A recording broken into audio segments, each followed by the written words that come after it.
Cette année 2024 a été exceptionnelle pour les sports mécaniques. En effet, nous avons eu le droit à des courses incroyables et à des championnats passionnants. Donc aujourd'hui, quand 2024 touche à sa fin, nous allons revoir tout ce qui s'est passé en sport mécanique cette année. Comme par exemple en Formule 1 avec le retour en force des McLaren, cette édition incroyable des 24 heures du Mans, ou encore des batailles pour le titre phénoménales comme en MotoGP, en WEC ou en NASCAR. On va aussi parler de rallye avec le WRC, de monoplace avec la Formule I ou la Formule 2, de moto avec le MotoGP ou bien même encore d'endurance avec le WEC, l'IMSA, les 24 heures de Spa et du Nürburgring ou bien même les championnats de GT3. Bref, nous allons donc parler de toutes les catégories, donc restez bien jusqu'à la fin de la vidéo et sur ce, bon visionnage.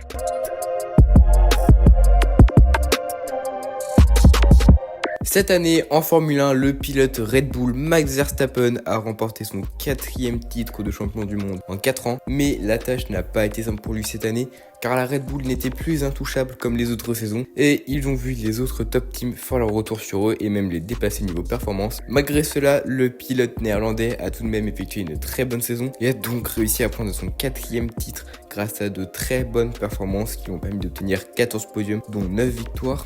Et ce, malgré la concurrence notamment de Lando Norris avec lequel il a bataillé pour le titre sur la piste, avec notamment quelques incidents entre les deux hommes, comme lors du GP d'Autriche ou celui du Mexique. En effet, le Britannique et sa McLaren ont gagné 4 grands prix et ils ont fini second au championnat pilote. McLaren, eux, ont gagné le titre constructeur grâce à une très bonne voiture et de très bons pilotes. On peut d'ailleurs noter les 2 premières victoires en carrière d'Oscar Piastri en Hongrie puis en Azerbaïdjan.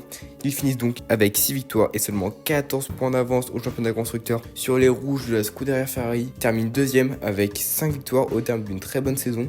Ils ont notamment acquis 2 victoires très importantes et fortes en émotion, qui sont la première victoire de Charles Leclerc à domicile à Monaco après une course parfaitement maîtrisée et celle aussi de Leclerc lors du GP de Monza devant les tifosi. C'est la 2e victoire de Leclerc à Monza après celle de 2019. Cette saison, on a eu 10 pilotes sur le podium et 7 vainqueurs qui sont Max Verstappen et les 2 pilotes Ferrari, McLaren et Mercedes. Ils ont tous au moins gagné 2 fois cette saison, ce qui constitue un record dans l'histoire de la Formule 1. Les 2 pilotes Mercedes ont gagné 2 courses chacun et Hamilton a notamment gagné pour la 9e fois à domicile à Silverstone. Dans le midfield, on a eu le droit à une belle bataille pour la 6e place du championnat constructeur entre As, Visa Cacha Racing Pool et Alpine. Et ce duel a été remporté par l'écurie française qui a effectué un début de saison vraiment catastrophique, mais une fin de saison phénoménale avec comme point d'orgue un double podium sublime lors d'un GP du Brésil fou qui a vu les 2 pilotes français montrer leur talent sous la pluie et qui ont arraché un double podium inespéré dans une saison qui était très compliquée pour eux jusque-là. La saison a aussi été très difficile pour Daniel Ricciardo,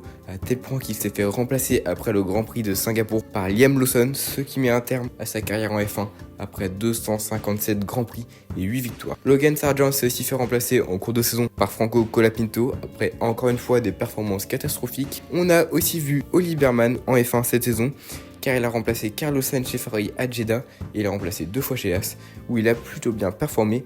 On le retrouvera l'an prochain dans l'écurie américaine Haas. Mais cette saison était aussi la dernière en Formule 1 de Valtteri Bottas, Guan Yu Zhou, Kevin Magnussen et de Sergio Perez, qui a sûrement coûté le titre constructeur à son équipe par ses performances désastreuses. Si on doit retenir 3 grands prix de cette saison, ça serait sûrement celui du Brésil qui a vu une course folle sous la pluie avec une remontée dingue de Max Verstappen qui partait en fond de grille et donc un double podium des Alpines après une course très agitée sous la pluie. Le Grand Prix de Silverstone a lui aussi été très agité avec de nombreuses batailles aux avant-postes et la pluie qui a rendu la course passionnante, surtout sur le point de vue stratégique et qui a permis à ceux qui l'ont bien maîtrisé de gagner et au contraire à ceux qui se sont loupés de perdre gros. Et c'est donc Lewis Hamilton qui est ressorti gagnant de cette course devant Verstappen et Lando Norris. C'est donc la 9e victoire d'Hamilton à Silverstone, ce qui en fait un record du nombre de victoires d'un pilote sur son Grand Prix à domicile. On finit avec le Grand Prix du Qatar qui a lui aussi été animé grâce à de nombreux rebondissements comme des crevaisons, des crashs et des interventions de la voiture de sécurité qui a permis d'avoir de grosses batailles et des résultats surprenants avec par exemple Guan Yu Zhou 8e, Pierre Gasly 5e. Le podium était quant à lui composé de Max Verstappen, Charles Leclerc et Oscar Piastri. Cette année, le championnat de Formule 2 a été animé par 3 hommes qui se sont battus pour le titre durant toute la saison. Il s'agit du français Isaac Hadjar sur sa Campos, du brésilien Gabriele Bortoleto sur sa Invicta et de l'estonien Paul Aron sur sa High-Tech. C'est le brésilien qui a été sacré champion avec 2 victoires, notamment une très belle à Monza où il partait dernier et où il a gagné la course. Certes, il a été plutôt bien aidé par une safety car, mais ça reste quand même une très belle performance de sa part. Et il sera en Formule 1 l'an prochain chez l'écurie Sauber. C'est le français Isaac Hadjar qui finit second au championnat avec 4 victoires cette saison. Un gros manque de chance lui aura sûrement coûté le titre avec beaucoup de problèmes, notamment en début de saison, comme des crashs, des problèmes voire même casse moteur et des safety cars ne l'avantageant pas du tout. Il roulera quand même en Formule 1 l'an prochain dans l'écurie Visa-Kasha Racing Bulls. Et c'est donc Paul Aron, l'estonien, qui complète le podium au championnat avec une seule victoire. Pour l'autre français de chez Hart, Victor Martins, la saison a été très compliquée. Il termine 7ème avec aucun podium en course principale, mais une victoire en course sprint. À voir s'il pourra faire mieux l'an prochain pour sa 3e année de Formule 2. Au classement constructeur, c'est donc l'écurie Invicta qui est championne avec Bortoleto et l'Indien Kushmaini comme pilote.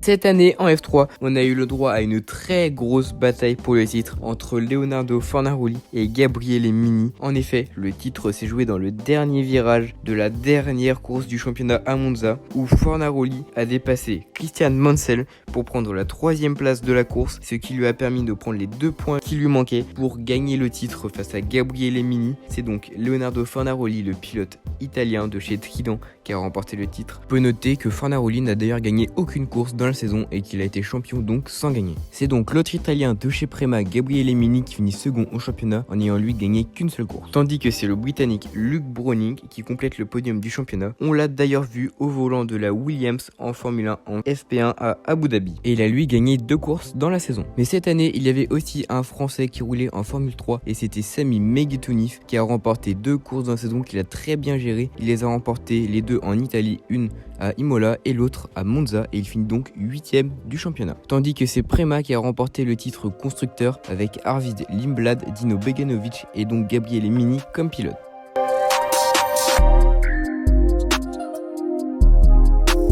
Cette année, l'anglaise Abby Pulling était intouchable en F1 Academy en montant 14 fois sur le podium et en remportant 9 victoires en 14 courses. C'est une performance incroyable qu'elle nous a faite. Elle remporte donc le titre devant Dorian Pain, la française, qui finit 2ème avec 3 victoires, et l'allemande Maya Voeg qui finit 3ème. L'écurie Prema a quant à elle été sacrée championne constructeur grâce à ses pilotes qui étaient Dorian Pain, Tina Haussmann et donc Maya Voeg.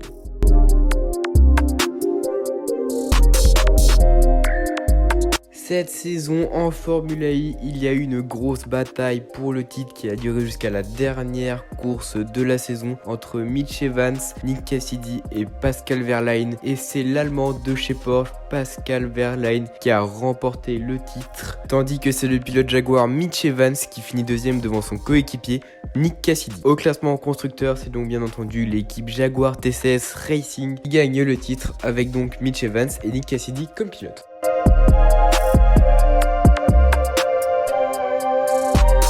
En Super Formula cette saison, c'est le japonais Sho Tsuboi du team Toms qui a remporté le titre devant son compatriote Tomoki Nojiri du team Mugen et Tadazuke Makino du team Dandelion Racing. D'ailleurs, ce team qui a remporté le titre constructeur avec Tadazuke Makino et Kakunoshin Ota.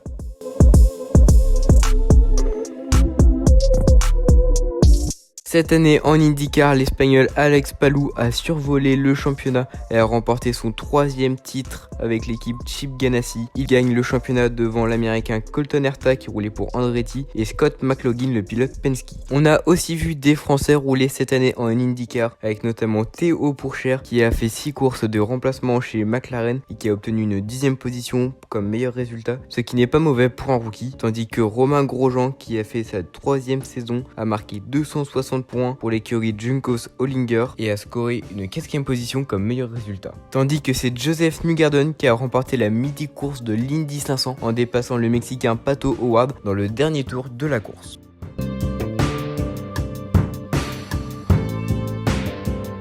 Cette année, le championnat américain de NASCAR a été passionnant à suivre car on a le droit à des rebondissements à tous les niveaux, que ça soit à n'importe quelle course ou bien même dans la lutte pour le championnat. Et ça a commencé dès le Daytona 500 qui est la première course de l'année, qui a vu William Byron s'imposer au terme d'une course phénoménale, qui a vu l'un des plus gros crashs de l'histoire de la NASCAR se dérouler. On a aussi vu Kyle Larson gagner une course pour 1 millième d'avance devant Chris Buescher, c'est l'écart le plus serré de l'histoire. Et enfin, dans la lutte pour le titre, on a là encore eu beaucoup de rebondissements avec un champion inattendu. En effet, les 4 qualifiés pour la finale étaient Joey Logano, Tyler Reddick, Ryan Blaney et William Byron. Et c'est Joey Logano qui a été champion, ce qui est phénoménal car il était 12e au classement des points avant les playoffs. Il a aussi été éliminé au round of 12, mais son adversaire Bowman s'est fait disqualifier, ce qui lui a permis d'accéder au round of 8 où il a remporté la première course qui était celle de Las Vegas, qu'il a qualifié pour la finale. Et il a gagné cette finale moins d'1 seconde devant son adversaire Ryan Blaney qui finit 2e au championnat devant William Byron et Tyler Reddick. Mais c'est donc le pilote de la Ford Mustang de chez Penske, Joey Logano, qui remporte son 3e titre après ceux de 2020 et de 2022. C'est le premier pilote de l'ère moderne de la NASCAR à remporter 3 titres.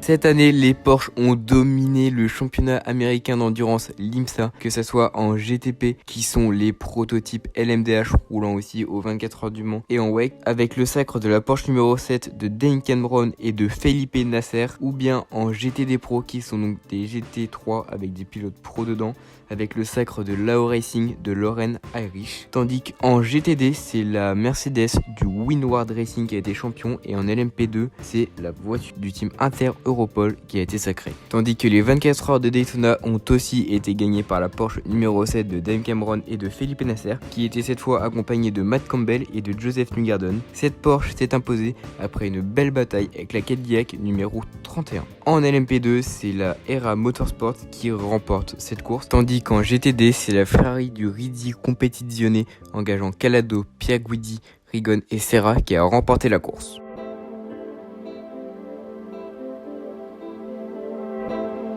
Cette année en WEC, nous avons eu le droit à une très belle saison avec enfin une vraie bataille pour le titre, et c'était pas Toyota qui a dominé la saison. Ça change des 6 dernières années. Car en effet, les champions pilotes en hypercar ce sont Kevin Estre, Lorenz Vanthoor et André Lotterer au volant de leur Porsche numéro 6. Et les seconds au championnat, c'est la Ferrari numéro 50 de Molina, Foucault et Nielsen, tandis que c'est la Toyota numéro 7 qui complète le podium. Et c'est Toyota qui a été champion constructeur une année de plus. Ça fait 7 ans d'affilée qu'ils sont champions constructeurs. Porsche a failli les battre, mais malheureusement, ils n'y sont pas parvenus. On peut aussi noter la belle performance de l'écurie française Alpine qui finit à la 4e place du championnat pour sa première année avec des résultats encourageants, avec notamment une 3e place aux 6 heures de Fuji. C'est une bonne performance pour une écurie qui faisait sa première saison en hypercar, tandis que pour leurs compatriotes français Peugeot, c'était plus compliqué pour leur 2e saison avec une 6e place seulement au classement. C'est plutôt décevant, ils n'ont pas vraiment eu de résultats très encourageants. Pas de podium cette saison pour eux, à voir s'ils peuvent faire mieux l'an prochain. Cette année, l'Hypercar World Cup qui est destiné à la meilleure équipe privée a été décerné à la Porsche numéro 12 de Toyota, qui était pilotée par Norman Nato, Kyle Mailott et Will Stevens. Tandis qu'en LMGT3, c'est la Porsche 911 du team Monte Pure Racing numéro 92, pilotée par Malikin, Sturm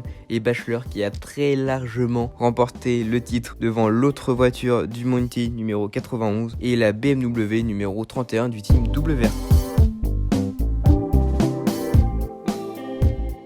Merci beaucoup Tim pour l'invitation, salut tout le monde. Cette année, les 24 heures du Mans nous ont encore une fois offert un spectacle extraordinaire dans une course marquée par les conditions changeantes et pas mal de rebondissements. Mais au bout, c'est finalement Ferrari qui s'est imposé en catégorie hypercar avec la numéro 50 de Alessandro Foucault, Miguel Molina et Niklas Nielsen, devant la Toyota numéro 7 et la Ferrari 51. En LMP2, c'est la United Autosport numéro 22 qui s'est imposée devant la Oreca Inter-Europol numéro 34 et la numéro 28 du team français Idexport. Et enfin en LMGT3, c'est la Porsche 91 du team Manthey Racing qui a remporté l'épreuve devant la BMW 31 du team WRT et la Ford numéro 88 du team Proton Competition. Alors que Porsche semblait dominer la semaine mancelle, Ferrari a su prendre l'avantage dès le début de la course pour bien se placer et bien aborder les 24 heures suivantes. L'équipe italienne a aussi pu profiter de la contre-performance des Toyota lors des qualifications, ce qui fait que l'équipe japonaise s'est retrouvée loin sur le début de course. Mais à peine une demi-heure après le début de la course, la BMW numéro 20 a perdu le contrôle et a tapé le mur au virage de raccordement, ce qui a entraîné une énorme perte de temps et un quasi-abandon pour l'équipage du constructeur allemand. En début de soirée, la course a commencé à devenir intéressante. Alors que la Ferrari 83 de Robert Kubica, Robert Schwarzman et Yeffier mène l'épreuve depuis un petit moment déjà, l'Alpine numéro 35 avec à son bord Ferdinand Hasbourg perd son moteur au niveau du virage d'Arnage. Si vous me suivez et que vous étiez là, on avait même vécu ce moment en live sur Instagram en étant sur place. Non, c'est fini pour l'Alpine. Mais c'est donc bien dommage pour Alpine qui perdra aussi la numéro 36 pas longtemps après à cause d'un problème moteur également. En début de soirée, en catégorie hypercar, c'est l'autre BMW, la numéro 15, qui abandonne au niveau du virage de Mulsanne après un contact à haute vitesse avec la Ferrari numéro 83, alors leader. J'étais sur place au moment de l'accident, ce qui m'avait permis de voir l'abandon et l'évacuation de la BMW. La safety car est donc déployée, mais durant celle-ci, la pluie a fait son apparition de manière très intense, ce qui a poussé la direction de course à garder la voiture de sécurité durant 1h30. Mais vers 4h du matin, alors que c'est la Toyota numéro 8 qui mène l'épreuve devant la Porsche numéro 6 et la Toyota numéro 7, la pluie revient de manière encore plus intense, et la multiplication des sorties de piste et tête à queue pousse la direction de course à sortir la voiture de sécurité pendant 4h30 cette fois. Au petit matin, alors que les Ferrari ont refait leur retard accumulé pendant la soirée et la nuit, l'Aston Martin LMGT3 numéro 27 du team Heart of Racing se retrouve à l'envers au niveau du virage d'Indianapolis. Le pilote va bien et s'en est sorti indemne. Mais ce virage d'Indianapolis aura piégé plus d'un pilote en cette matinée mancelle, car sur une piste encore un peu humide, c'est la Porsche numéro 4 et la Cadillac 311 qui se sont fait avoir ici. J'ai d'ailleurs pu assister à l'évacuation de la Porsche et de l'Aston Martin quand j'étais sur place quelques temps après. Coup de tonnerre à 12h. Alors qu'il reste 4 heures de course, la Ferrari 83, qui faisait partie des grands favoris pour remporter cette 92e édition du double tour d'horloge, abandonne dans les stands, laissant donc les commandes aux deux Toyota suivis par la Ferrari 51 puis la 50. À 2 heures de la fin, la pluie fait son grand retour mais de manière plus calme cette fois. La Ferrari 50 mène la course mais subit un problème de portière qui va lui coûter de précieuses secondes. Et derrière, la 51 est menacée par la Toyota numéro 8 qui a beaucoup de rythme. La Toyota passe à l'extérieur à Mulsanne, mais la Ferrari freine trop tard et percute la Toyota de Brandon Hartley qui part en tête à queue. La Toyota numéro 8 perd donc énormément de temps et la Ferrari 51 sera pénalisée pour cet accrochage. À 1 heure de la fin, alors que la pluie se calme, puis s'intensifie, puis se calme à nouveau, la Toyota numéro 7 est à 30 secondes de la Ferrari de tête, la numéro 50. Mais un dernier incident scelle définitivement le sort de Toyota quand José María López, au volant de la numéro 7, part en tête à queue dans la chicane Dunlop, ce qui relègue les gazous à 50 secondes de la Ferrari de tête. Un dernier pit stop de la Ferrari laisse provisoirement la tête à Toyota, mais bien que le clan japonais donne tout pour remonter sur la plus haute marche après la défaite de 2023, c'est bien Ferrari qui s'impose une nouvelle fois au Mans. La joie du clan italien se fait sentir, d'autant plus que la 51 monte sur la 3e marche du podium, ayant résisté aux assauts de la Porsche numéro 6 en fin de course. Foucault, Molina et Nielsen remportent donc les 24 heures du Mans pour la première fois, et bien que la déception se fasse sentir sur les visages de De Vries, Lopez et Kobayashi, l'équipage de la numéro 7 peut être fier d'avoir terminé deuxième en étant parti dernier. De mon côté, j'ai eu la chance d'assister à cette épreuve sur place en tant que spectateur. J'ai pu voir le départ depuis le Le Mans Spirit Club dans la fan zone. J'ai ensuite fait le tour de la partie nord du circuit avant de me poser au niveau de Mulsanne pour la soirée et la nuit. Le dimanche matin, je suis allé au niveau de Arnage et Indianapolis et j'ai vu les 2 dernières heures de course en tribune au niveau de la sortie des stands.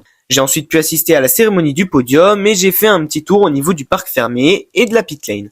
En bref, c'était vraiment top, j'ai pu voir beaucoup de choses, juste un peu dommage que la pluie ait été un peu trop intense pendant la nuit. Et toi Tim, c'était comment les 24 heures de Spa ?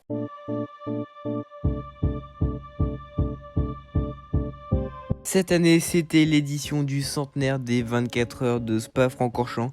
Et pour cette édition du centenaire, nous n'avons pas été déçus. Nous avons une course folle qui a été marquée par des très grosses batailles à tous les niveaux, que ce soit pour la tête de course ou autre. Et ces batailles ont parfois même duré pendant plusieurs heures. Et on a aussi eu des crashs, notamment un crash très impressionnant qui a eu lieu dans la descente vers le Rédillon en début de course, où une Ferrari s'est fait violemment percuter. Heureusement, tous les pilotes sont sortis indemnes de ce crash impressionnant.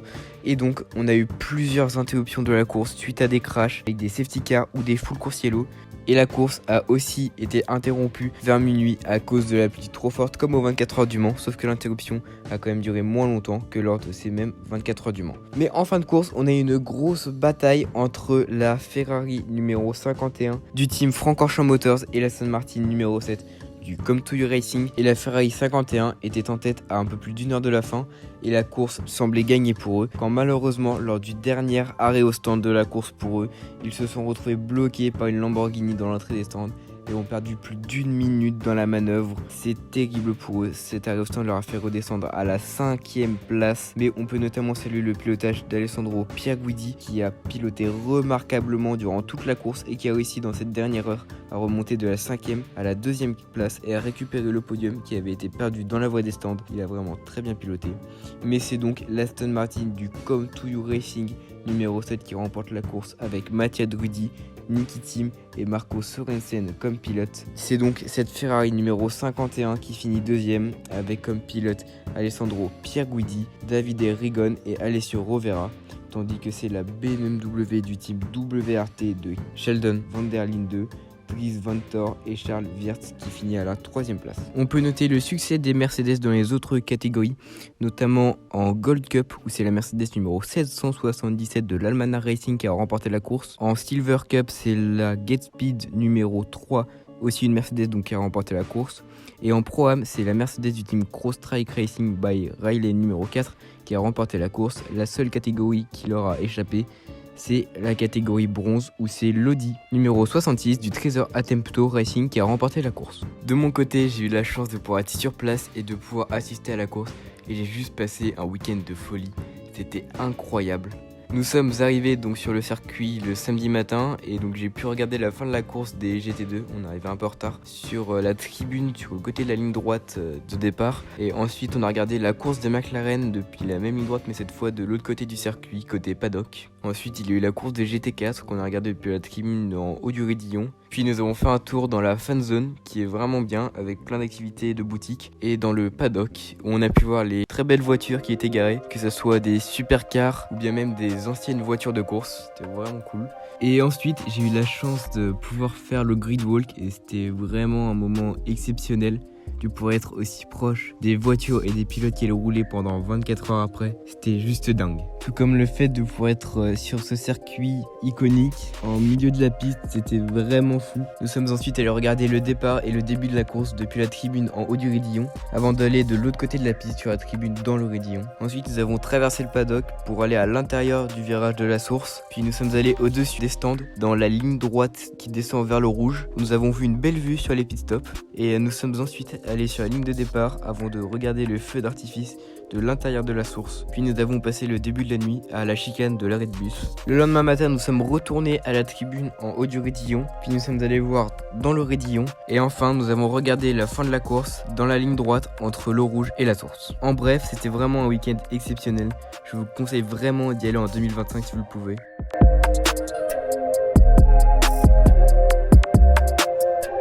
Cette année, les 24 heures du Nürburgring ont, elles, été plutôt décevantes car on a eu le droit à l'édition la plus courte de l'histoire, car elle a duré que 7 heures durant lesquelles les vainqueurs n'ont bouclé que 50 tours. La fin de la course a réellement eu lieu à 23 heures à cause des conditions climatiques, notamment le brouillard, qui ont rendu le circuit impraticable. Et la course n'a jamais repris, même si les voitures ont un peu roulé le lendemain derrière la voiture de sécurité. Mais c'est donc l'Audi numéro 16 de Christopher Miles, Frank Stippler, Ricardo Feller et Dennis Marshall qui gagnent la course, devant la Grello, la Porsche du Monte Pure Racing de Kevin Estre, Lorenz Vanthoor, Thomas Preining et Ian Can Guven qui finissent deuxième, tandis que le podium est complété par la BMW du team WRT de Dennis Harper, Charles Wirtz et Max S.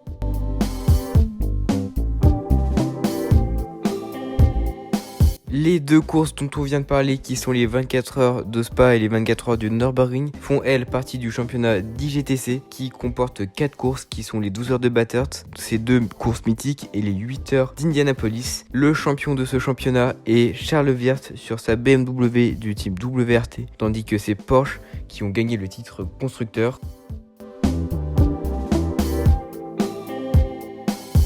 Les 24 heures de Spa font aussi partie du GT World Challenge Europe. Et sur la partie endurance de ce championnat, c'est la Ferrari 51 conduite par Alessandro Pierguidi et Alessio Rovera qui a remporté le titre pour le team AF Corse Francorchamps Motors. Tandis que en général, pour le championnat Europe, c'est-à-dire sprint et endurance confondus, c'est la Mercedes AMG du team Manfilter de Maro Engel et de Lucas Auer qui a remporté le titre.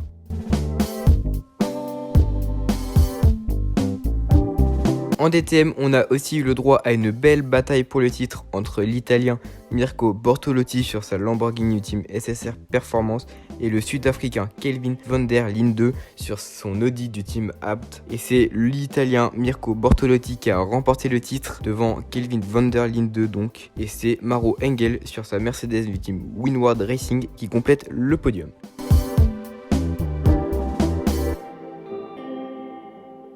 Cette année en WRC, c'est Thierry Neuville et Martin Widdag qui ont gagné leur premier titre avec Hyundai avec 2 victoires de rallye, ce qui est peu sur 13 rallyes. Ils ont su profiter du fait que le plateau était faible cette année avec le retrait de Sébastien Ogier et de Kalle Rovanperä qui est 2 fois champion en titre qui se sont mis à mi-temps. Mais ce qui ne les a pas empêchés de gagner 3 rallyes pour Sébastien Ogier le français et 4 rallyes pour Rovanperä le finlandais. Les 2 pilotes roulaient pour Toyota, donc ça fait quand même 50% de rallyes gagnés par des pilotes roulant à mi-temps, ce qui est énorme et qui montre à quel point le championnat est faible. C'est donc Thierry Neuville qui gagne ce championnat devant le Gallois Elfyn Evans qui finit 2ème sur sa Toyota et l'Estonien Ott Tänak qui finit 3ème sur sa Hyundai. Et c'est Sébastien Ogier qui fait 4ème au classement en étant à mi-temps, ce qui est plutôt pas mal. Tandis que l'autre français, Adrien Fourmeau, complète le top 5 au championnat avec 5 podiums chez Ford et donc M-Sport, c'est plutôt pas mal.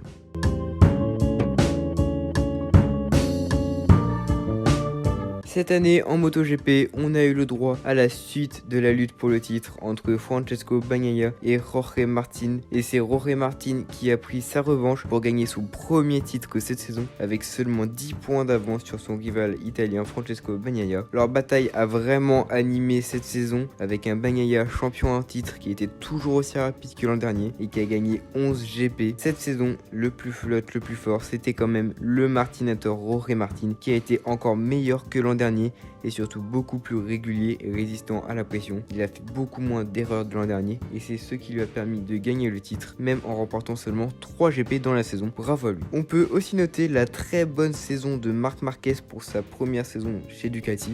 En effet, il finit 3ème du classement pilote avec 3 victoires alors qu'il roulait avec la Ducati de 2023, contrairement à tous ses adversaires qui roulaient avec la moto de 2024, ce qui prouve son aisance et son talent au guidon d'une MotoGP. Alors que du côté des Français, c'était beaucoup plus compliqué avec une 13ème place au championnat pour Quartararo avec une 6ème position. Comme meilleur résultat, sa moto, la Yamaha, était en dessous du niveau des autres motos, tout comme la Honda de Johann Zarco qui finit donc lui 17ème du championnat avec une 8ème place comme meilleur résultat. Cette première saison chez Honda était très compliquée pour lui.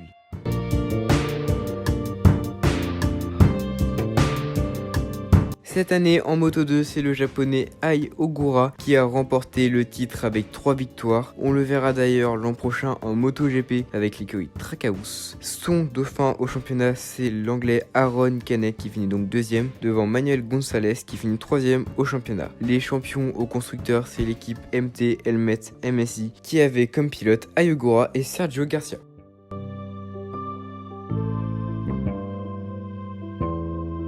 Cette année, le championnat de Moto 3 a été totalement dominé par l'Espagnol David Alonso qui remporte le titre avec 14 victoires et 15 podiums sur les 20 courses du championnat. Il a explosé tous les records de la catégorie, comme le record du plus grand nombre de victoires, du plus grand nombre de points marqués ou même du plus grand nombre de victoires consécutives. Son dauphin au championnat, c'est Daniel Olgado et il finit à 165 points de l'Espagnol, tandis que c'est Colin Verrer qui complète le podium. Tandis que c'est l'équipe CF Moto Valresa Aspoe Team qui est championne avec donc David Alonso et Joel Esteban comme pilote. A noter que Joel Esteban a marqué que 45 points, tandis que son coéquipier David Alonso en a marqué 421, ce qui montre encore que ce qu'a fait Alonso cette saison, c'est vraiment incroyable.